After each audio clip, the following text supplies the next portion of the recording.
Oskar mukofotida pora bormi? Chunki bu kabi mashhur aktyorlar Oskarsiz qolishi aqlga sig'maydigan holat. Hozir sizlarga top 7 talikni aytib o'taman. 7-dagi aniq sizni hayratda qoldiradi. Birinchi aktyor komediya borasida eng yaxshilaridan biri. Jim Carrey Oskar olmagan, lekin haqli aktyor, hatto nomzod ham bo'lmagan.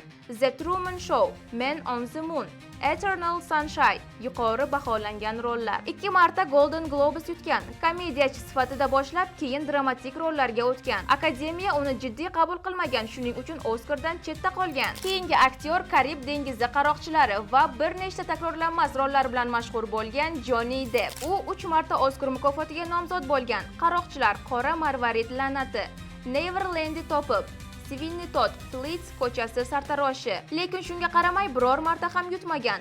Biroq u millionlab muxlislar qalbidan joy olgan va hali ham Oskar olmagan eng zo'r aktyorlardan biri hisoblanadi. Barcha filmlarda o'zi kaskadyorlik qilgan kam sonli aktyorlardan biri Tom Cruise. Hali ham Oskar olmagan, 3 marta nomzod bo'lgan. Rain Man 2-darajali rol. To'liq osmon ostida, Magnolia, lekin hech biri Oskar yutmagan. Shunga qaramay u uddalab bo'lmas topshiriq bilan aksion janrining afsonasiga aylangan. Dunyoning eng ko'p haq to'lanadigan aktyorlardan biri. Ko'pchilik uni Oskar olmagan eng mashhur va iqtidorli aktyorlar qatoriga ko'radi. Indiana Jones filmi esingizdami? Aynan shu aktyor bizning ro'yxatimizda.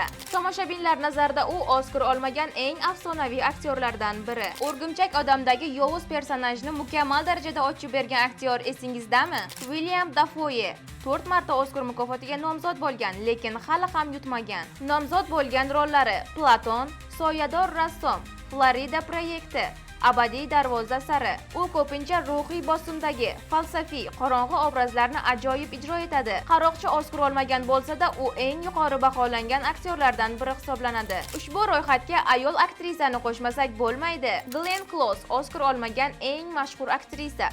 U 8 marta Oskar mukofotiga nomzod bo'lgan, lekin hali ham yutmagan. Eng mashhur nomzodliklari: Fatal Attractions, Dangerous Legends, Albert Nope, The Wife, Hillbilly Elegy.